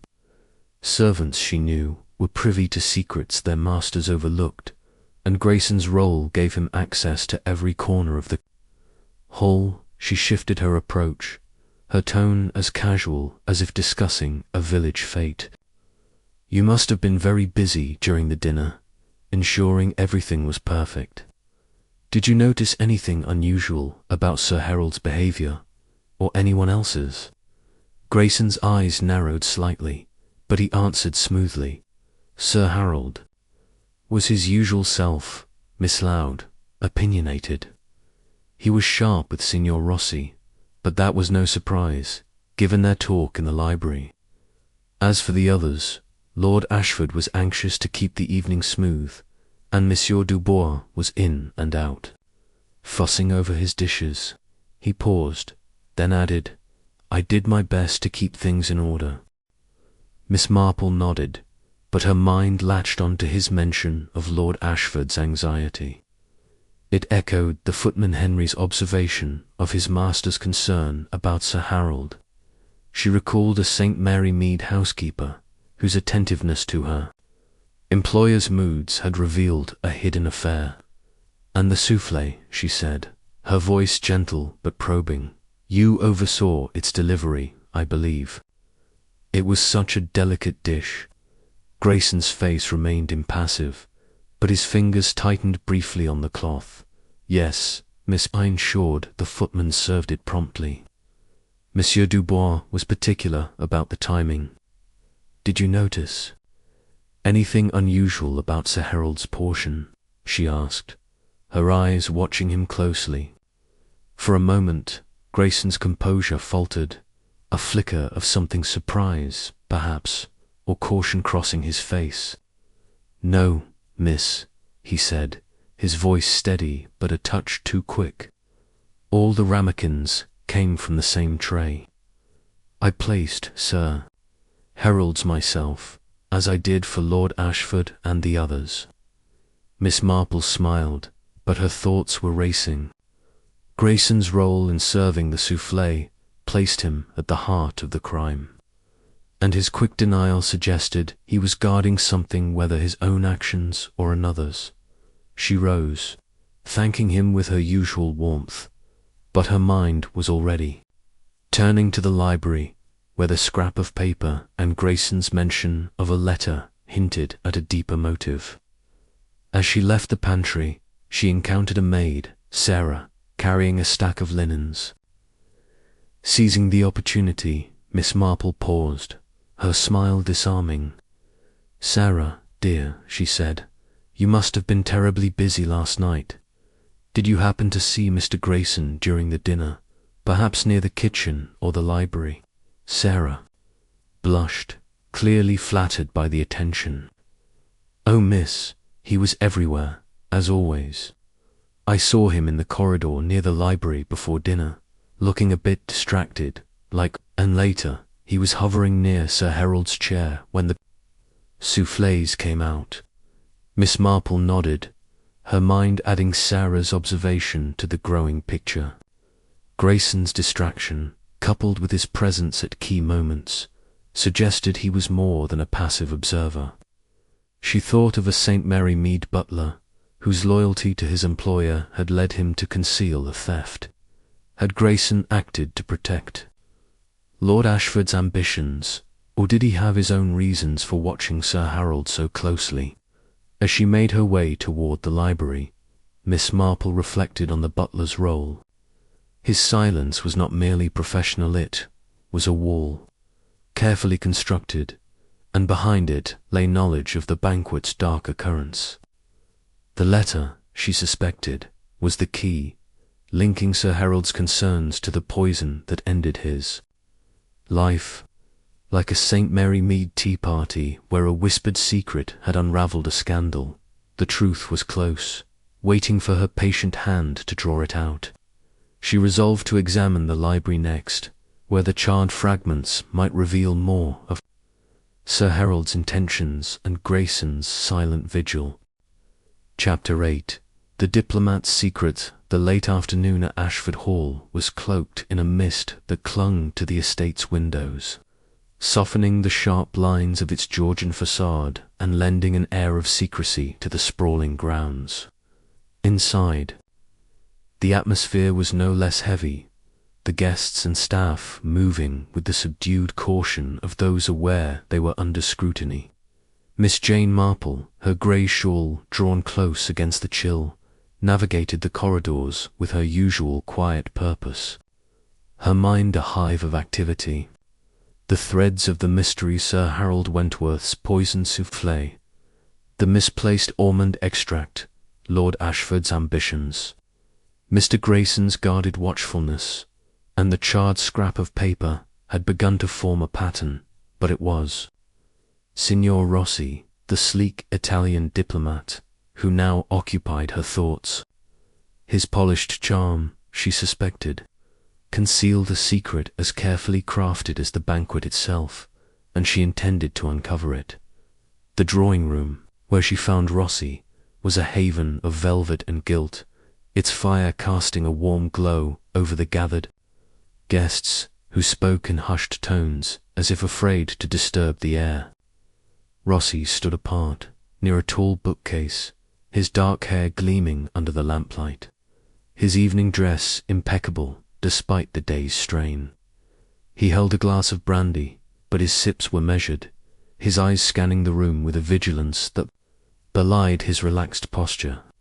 Miss Marple approached, her small figure almost invisible among the grand furnishings, her smile as disarming as a village spinster's. "Signor Rossi," she said, her voice soft but clear, "this must be a trying time for you, so far from home and caught in such a tragedy." Rossi turned, his smile swift and practiced, though Miss Marple noted the faint tightening of his lips, as if her presence were an unexpected challenge. "Miss Marple," he replied, his Italian accent lending a musical quality to his words, "it is indeed a shock. Poor Sir Harold, man of such vigour, gone so suddenly." His tone was smooth, but Miss Marple caught the slight hesitation before vigour, as if he had considered another word, perhaps trouble. She recalled a St. Mary Mead curate, whose charming sermons had hidden a penchant for deceit. Charm, she knew, was often the first refuge of a man with something to hide. She settled into a chair near the fire, gesturing for Rossi to join her, her manner as inviting as if they were discussing a parish tea. "You must have known, Sir Harold." "Well, given your work on the trade agreement," she said, her eyes meeting his with a deceptive mildness. Rossi sat, crossing his legs with an ease that seemed almost rehearsed. "Not so well, I'm afraid," he said, his smile unwavering. "Our interactions were professional, focused on the agreement. He was a forceful negotiator, but we found Common ground. His words were polished, but Miss Marple noted the way his fingers brushed the cuff of his jacket, where a gold cufflink gleamed, its crest unfamiliar and distinct from the Ashford lion. She thought of a St. Mary Mead jeweller, whose borrowed brooch had betrayed a secret affair. Small adornments, she knew, could carry great weight. "You were in the library with him before dinner, I believe," she said, her tone as casual as if remarking on the weather. Mr. Grayson mentioned hearing raised voices, something about a letter. Rossi's smile faltered for a fraction of a second, and his hand stilled on his glass. "A minor discussion," he said, his voice steady, but a touch too quick. Sir Harold had questions about the agreement's terms. Nothing unusual in diplomacy. As for a letter, I recall no such thing. His denial was smooth, but Miss Marple's keen eyes caught the flicker of unease in his gaze, as if he feared. She knew more than she let on. She thought of the charred scrap in her handbag, with its hint of trade, Rossi, concerns, and resolved to press further. Before she could, a maid entered with a tray of tea, and Miss Marple seized the opportunity to shift her approach. "Thank you, dear," she said to the maid, a young woman named Clara, whose eyes darted nervously toward Rossi. As Clara poured, Miss Marple leaned closer, her voice low and conspiratorial. "Clara, you must have been terribly busy yesterday. Did you see Signor Rossi at all? Perhaps in an unusual place?" Clara hesitated, glancing at Rossi, who was now engrossed in his brandy. "Well, miss," she whispered, "I saw him in the corridor near the kitchen yesterday afternoon. He was carrying a glass of water, but he looked hurried, like he didn't want to be seen." Miss Marple nodded, her expression one of mild gratitude, but her mind raced. Rossi's presence in the kitchen, confirmed by both Ellen and now Clara, placed him near the almond extract at a critical time. She recalled a St. Mary Mead shopkeeper, whose quick exit from a storeroom had revealed a theft. Hurried movements, she knew, often betrayed intent. She thanked Clara and turned back to Rossi, her smile unchanged. "The kitchen must be a fascinating place," she said, her tone light. "I hear Monsieur Dubois is quite particular about his ingredients. It's a wonder anyone gets near them." Rossi's laugh was a touch too bright, his fingers tightening briefly on his glass. "Indeed, Miss Marple, I confess I ventured there for a glass of water. Diplomats must stay hydrated, you know." His jest was smooth, but Miss Marple noted the way his eyes avoided hers, focusing instead on the fire. She thought of a St. Mary Mead vicar, whose joviality had masked a lie about church funds. Excuses, she knew, were often the scaffolding of guilt. She shifted her gaze to his cufflinks, their gold catching the firelight. "What a striking crest," she remarked, her voice admiring. "Is it a family design?" Rossi's hand moved to cover the cufflink, a gesture so swift it seemed instinctive. "A gift," he said, his smile returning but less certain. "From a colleague in Rome, nothing of note." But Miss Marple's mind latched onto the gesture, recalling a St. Mary Mead widow, whose borrowed ring had hinted at a scandal. A crest, she suspected, could tie Rossi to a motive, perhaps a connection to the trade agreement's darker undercurrents. As she rose to leave, thanking Rossi for his time, she caught a glimpse of Mrs. Henderson entering the room, her nervous demeanour unchanged. Miss Marple resolved to speak with her later, sensing the young woman's outsider perspective might reveal more about Rossi's behaviour. For now, her thoughts returned to the library, where the charred scrap of paper awaited further scrutiny. Rossi's denial of the letter, coupled with his presence in the kitchen and his guarded manner, wove him deeper into the mystery. She recalled a St. Mary Mead solicitor, whose polished exterior had hidden a forged contract, and wondered if Rossi's diplomacy concealed a similar deceit. Outside the drawing-room, Miss Marple paused in the corridor, her eyes resting on a portrait of Lord Ashford's grandfather, his stern gaze a reminder of the family's legacy. Rossi's secret, she suspected, was tied to the trade agreement, to Sir Harold's insistence on exposing it. The cufflinks, the kitchen visit, the letter, were threads in a tapestry of ambition and betrayal. Like a St. Mary Mead garden party where a whispered rumour had unravelled a marriage, the truth was close, hidden in plain sight. Miss Marple tucked her shawl closer and made her way toward the library, determined to find the next piece of the puzzle that would reveal the diplomat's secret hand, the motive behind the poisoned banquet. Chapter 9. The letter. The library at Ashford Hall was a sanctuary of hushed reverence, its towering shelves laden with leather-bound volumes that seemed to absorb the faint light filtering through the mullioned windows. The air carried the musty scent of old paper and a lingering trace of ash from the fireplace, where Miss Jane Marple had found the charred scrap of paper hinting at Sir Harold Wentworth's concerns. The room was quieter now, the guests confined to their quarters or the drawing-room under Inspector Crane's watchful eye, and Miss Marple stood alone, her small figure dwarfed by the grandeur, but her presence as steady as the ticking of the ormolu clock on the mantel. The threads of the mystery, the poisoned souffle, the misplaced almond extract, Lord Ashford's ambitions, Mr. Grayson's silent vigilance, and Signor Rossi's guarded charm had begun to converge, and the library, she sensed, held the key to unravelling them. The scrap of paper, with its tantalizing fragments of trade, Rossi, concerns, was a clue she could not ignore, and she had returned to search for more. The fireplace was cold, now, its ashes swept by a diligent maid, but Miss Marple knelt carefully, her grey shawl trailing on the hearth, as she examined the grate. Her fingers, delicate but sure, sifted through the remaining cinders, seeking any overlooked remnant. Her patience was rewarded with a second scrap, smaller than the first, its edges curled like a leaf in autumn. The ink was faded, but she could make out a few more words: scandal, evidence, ruin.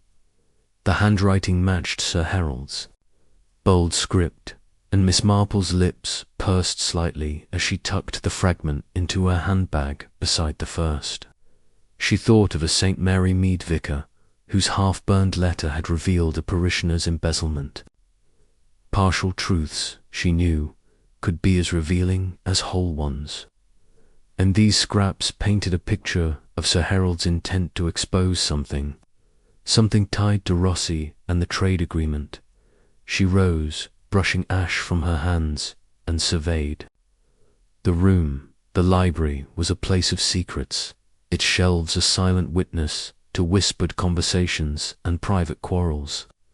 She recalled Mr. Grayson's mention of a heated exchange between Sir Harold and Rossi here before the banquet, and the maid Sarah's observation of Grayson's distraction in the corridor nearby. The letter, she suspected, was the heart of that argument, and its destruction suggested someone feared its contents. She moved to a writing desk in the corner, its surface cluttered with inkwells and blotting paper, and examined it closely. A faint smudge of ink on the blotter caught her eye, and she tilted her head, noting its shaper, partial impression of a word, perhaps agreement. It was a small detail, but Miss Marple knew from a St. Mary Mead seamstress, whose smudged ledger had betrayed a client's debt, that such marks could point to larger truths. Her thoughts turned to the trade agreement, the ostensible purpose of the banquet, Sir Harold's outspoken opposition, as noted by Mrs. Henderson and the footman Henry, had clearly unsettled Lord Ashford, and Rossi's polished denials only deepened her suspicion. The scraps of paper suggested Sir Harold had uncovered evidence of a scandal, perhaps corruption or bribery, that threatened to derail the agreement and ruin someone's reputation. She recalled a St. Mary Mead councillor whose insistence on exposing a land deal's irregularities had led to a quiet campaign against him. Sir Harold, she thought, had been similarly uncompromising, and it had cost him his life. She moved to a window overlooking the misty gardens, her mind piecing together the fragments. The letter, she reasoned, had been written or received by Sir Harold before dinner, its contents significant enough to provoke a confrontation with Rossi. Grayson's overhearing of their argument placed him near the scene, and his distraction, as Sarah noted, suggested he knew more than he admitted. Rossi's visit to the kitchen, confirmed by Ellen and Clara, gave him opportunity to tamper with the almond extract, and his guarded manner in the drawing room hinted at a secret he was desperate to protect. Lord Ashford's ambition, meanwhile, loomed over it all, a motive that could have driven him more, someone loyal to him to silence Sir Harold before he could act on his evidence. Miss Marple's gaze fell on a small table near the fireplace, where a silver cigarette case lay, its surface engraved with the same unfamiliar crest she had seen on Rossi's cufflinks. She approached, her fingers brushing the case lightly, and noted its weight too heavy for mere cigarettes. Opening it carefully, she found a folded note tucked inside, its paper crisp and unburned. The handwriting was not Sir Harold's, but a finer, more elegant script, and the words were in Italian: Il pagamento è assicurato, nessun riscio. Even with her limited Italian, Miss Marple understood enough. The payment is secured. No risk. The note was unsigned, but the crest linked it to Rossi, and its contents suggested a transaction, one that Sir Harold might have discovered. She replaced the note and closed the case, her mind racing. The payment, she suspected, was tied to the trade agreement to bribe, perhaps to secure favourable terms. Sir Harold's letter, now reduced to charred fragments, had likely threatened to expose this, and Rossi, or someone acting in his interest, had acted to prevent it. She thought of a St. Mary Mead merchant whose secret deal with a supplier had been uncovered by a nosy clerk, leading to a public disgrace. A scandal, she knew, could ruin a diplomat's career, especially one as polished as Rossi Dart as she left.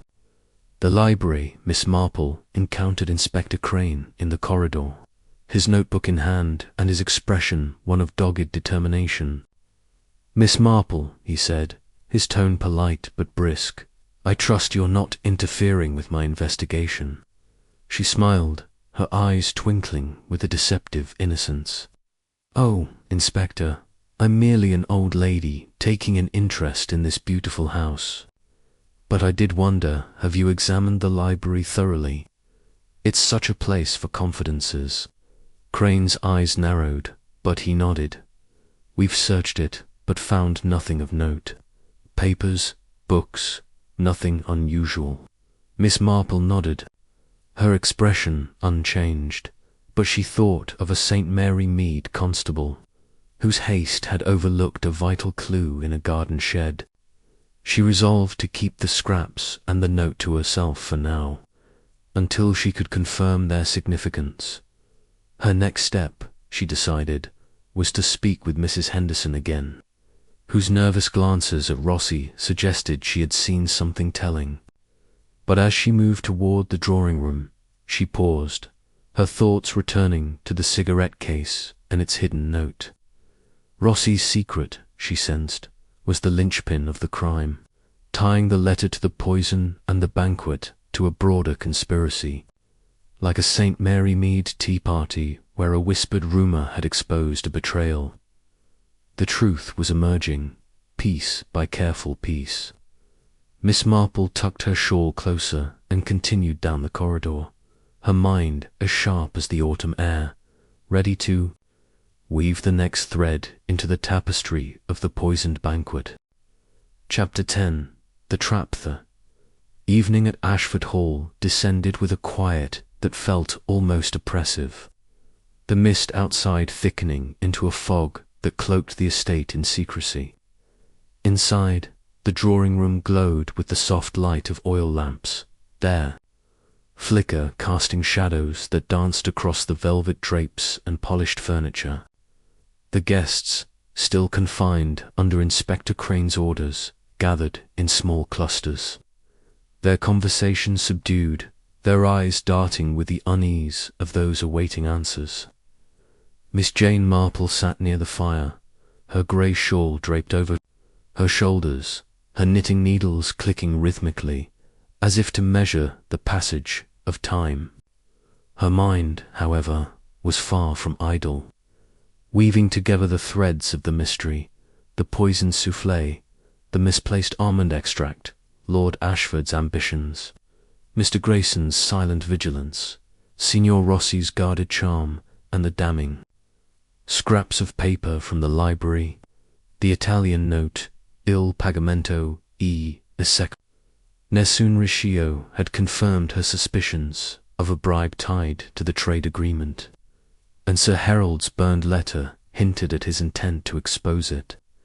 Now she resolved to set a trap, subtle and precise, to draw the truth into the open dot. Miss Marple's plan was born of her St. Mary Mead instincts, where a carefully placed word or gesture could unravel a village secret. She had observed Signor Rossi's unease when questioned about the library argument, his hurried visit to the kitchen, and his guarded reaction to her mention of the almond extract. His cufflinks and the cigarette case bore a crest that suggested a hidden connection, perhaps, to the bribe's source. Lord Ashford's ambition and Grayson's loyalty were threads in the web. But Rossi, she suspected, was the spider at its centre. To test her theory, she needed to provoke a reaction, and breakfast the next morning offered the perfect stage. She approached Lord Ashford in the corridor, her manner as unassuming as ever. "Lord Ashford," she said, her voice soft but clear, "might I suggest a small gesture to lift the guests' spirits tomorrow? Perhaps a special dish from Monsieur Dubois, something with almonds, to honour his skill despite the tragedy." Ashford, his face still marked by strain, nodded absently. "A fine idea, Miss Marple. I'll speak to Dubois. We could all use a bit of normalcy." Miss Marple smiled, but her eyes gleamed with purpose.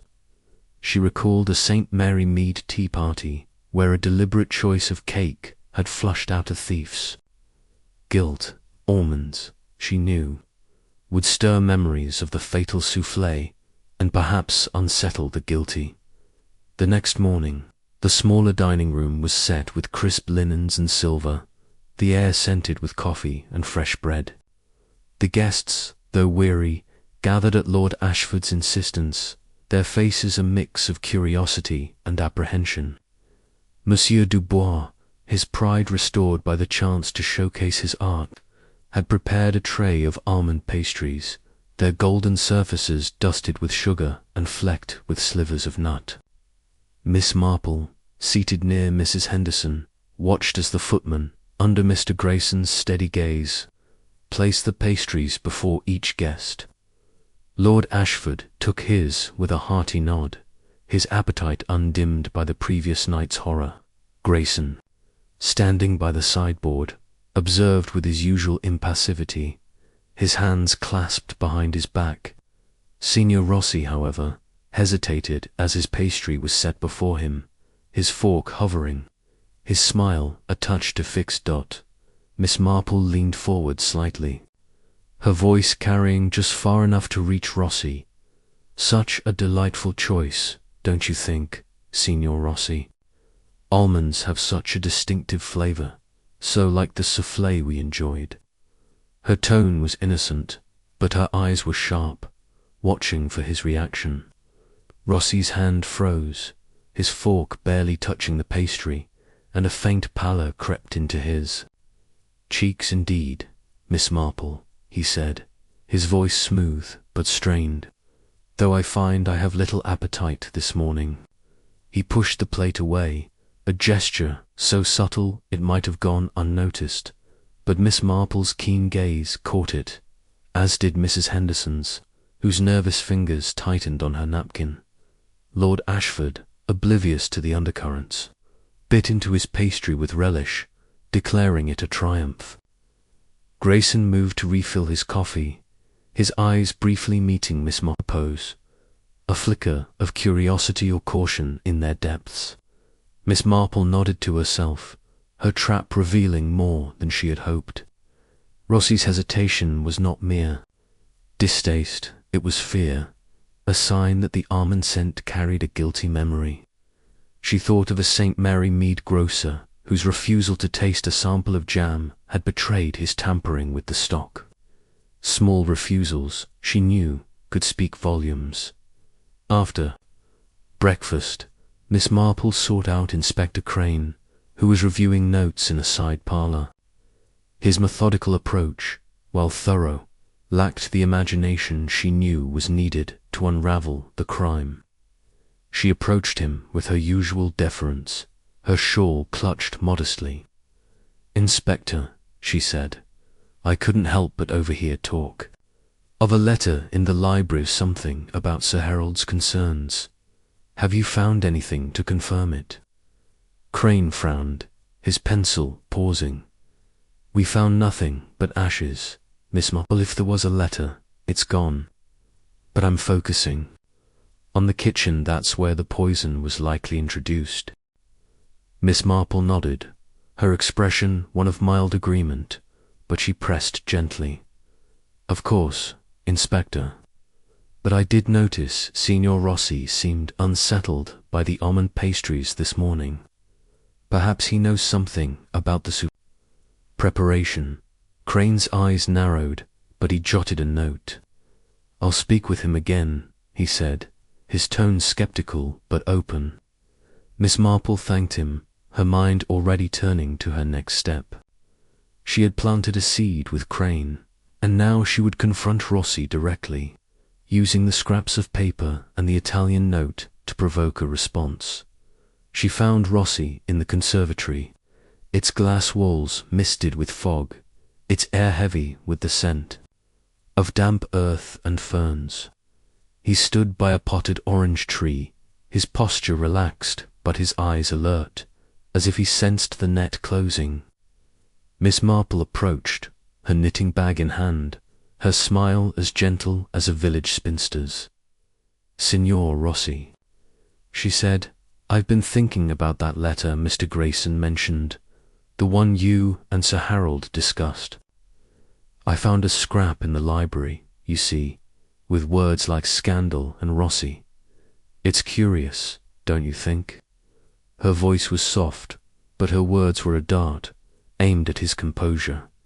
Rossi's face tightened, his hand brushing his cufflink in that familiar gesture. "You must be mistaken, Miss Marple," he said, his voice cold. "There was no letter and no scandal. You have no proof."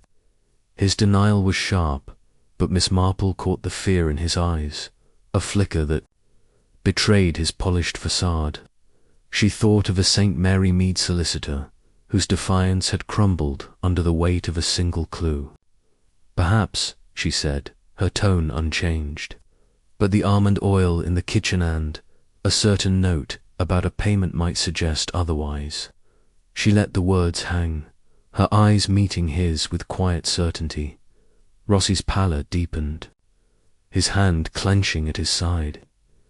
"You meddle in dangerous matters, Miss Marple," he hissed, but his voice lacked conviction. Miss Marple smiled, her trap sprung. She had no need to push further. His reaction was proof enough of his guilt. Like a St. Mary Mead tea party where a single question had exposed a liar, The truth was now within reach.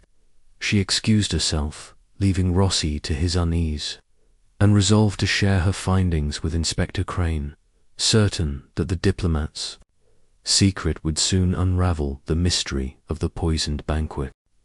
Chapter 11. The confession. The fog that had cloaked Ashford Hall all morning began to lift by late afternoon, revealing patches of pale sky that did little to lighten the heavy atmosphere within the estate. The drawing room, where the guests had gathered once more, was a study in tension, its warm lamplight unable to dispel the chill of suspicion that hung over the assembled company. Miss Jane Marple sat in her usual corner, her knitting needles moving with a steady rhythm that belied the sharpness of her mind. The threads of the mystery, the poisoned souffle, the misplaced almond extract, Lord Ashford's ambitions, Mr. Grayson's silent watchfulness, Signor Rossi's guarded charm, and the damning scraps of paper had been woven into a pattern, and her subtle trap at breakfast had confirmed her suspicions. Rossi's refusal to touch the almond pastry, coupled with his rattled demeanour in the conservatory, pointed to his guilt. But Miss Marple knew that suspicion alone was not enough. She needed a confession, and she was prepared to draw it out. With the patience of a St. Mary Mead spinster unravelling a village scandal, Inspector Crane, his notebook now a constant companion, had taken her suggestion to heart, his methodical mind beginning to see the threads she had laid before him. He had summoned Signor Rossi for another interview, and Miss Marple, invited to sit in as a guest observer at Lord Ashford's behest, took her place in a high-backed chair near the parlour's window. The room was smaller than the drawing room, its walls lined with faded tapestries, and the fire in the grate cast flickering shadows that seemed to mirror the unease in Rossi's posture. He sat across from Crane, his impeccable evening dress now slightly creased, his dark eyes wary, but still clinging to their polished veneer. Miss Marple's presence, she noted, seemed to unsettle him further, his fingers brushing the cufflink with its unfamiliar crest in a gesture she now recognized as a nervous tic. Crane began with his usual directness, his voice firm but lacking the subtlety Miss Marple knew was needed. "Signor Rossi," he said, flipping open his notebook, "we've had reports of you visiting the kitchen yesterday afternoon, near the time the almond extract went missing. Care to explain?" Rossi's smile was swift but strained, his hands folding neatly in his lap. "A simple errand, Inspector," he replied, his accent smooth as ever. "I needed water. The kitchen was the logical place to find it. I was there only a moment." His words were calm, but Miss Marple caught the slight tremor in his voice, a crack in his diplomatic facade. She thought of a St. Mary Mead shopkeeper, whose glib excuses had crumbled under persistent questioning. Crane leaned forward, his eyes narrowing. "And this letter we've heard about Sir Harold's argument with you in the library. Something about a scandal. What was it?" Rossi's smile tightened, his fingers brushing his cufflink again. "There was no letter, Inspector. Sir Harold and I discussed the trade agreement, yes, but it was a professional matter, nothing more."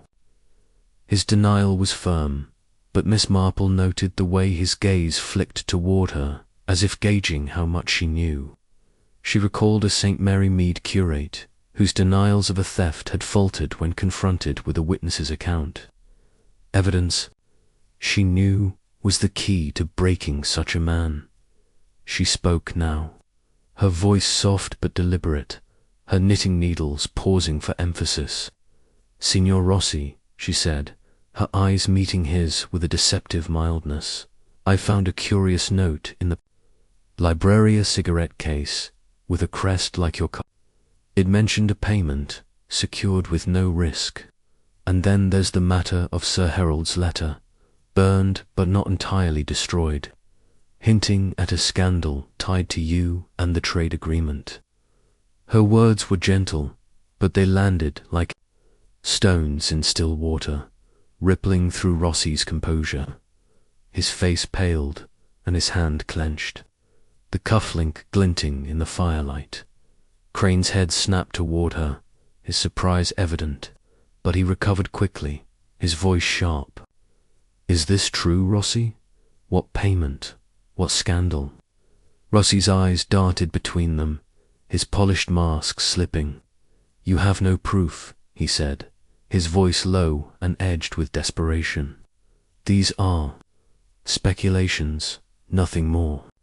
But Miss Marple saw the fear in his eyes, the same fear she had seen in a St. Mary Mead solicitor caught forging a will.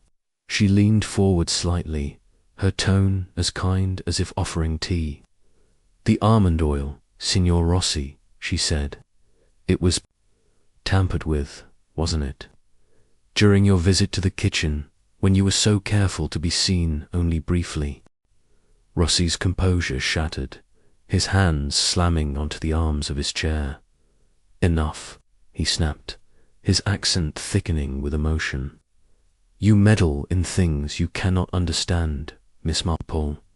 But his outburst was his undoing, and Crane seized the moment, his voice like iron.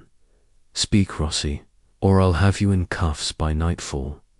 What did you do?"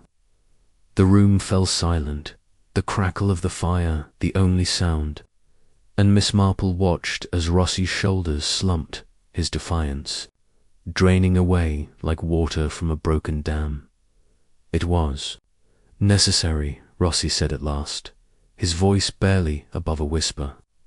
"Sir Harold had evidence letters, documents showing I had arranged payments to secure the trade agreement.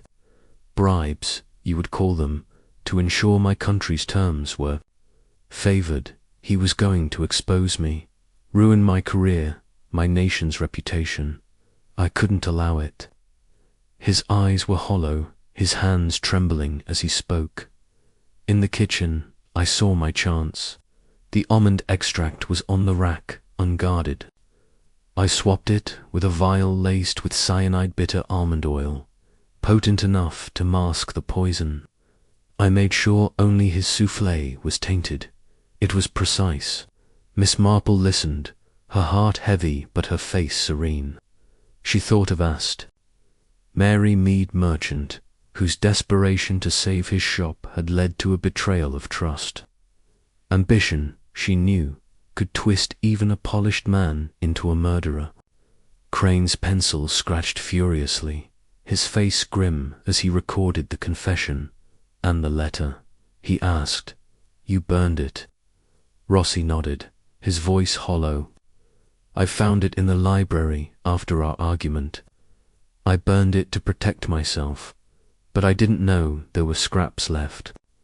His gaze flicked to Miss Marple, a mix of resentment and resignation in his eyes. Crane signalled to a constable at the door, who stepped forward with handcuffs. "Signor Rossi, you're under arrest for the murder of Sir Harold Wentworth," he said, his voice formal but unyielding. Rossi rose, his movements slow, as if the weight of his actions had finally settled upon him. Miss Marple watched him go, her knitting needles resuming their quiet rhythm. She recalled a St. Mary Mead widow, whose confession of a theft had brought relief to a village torn by suspicion.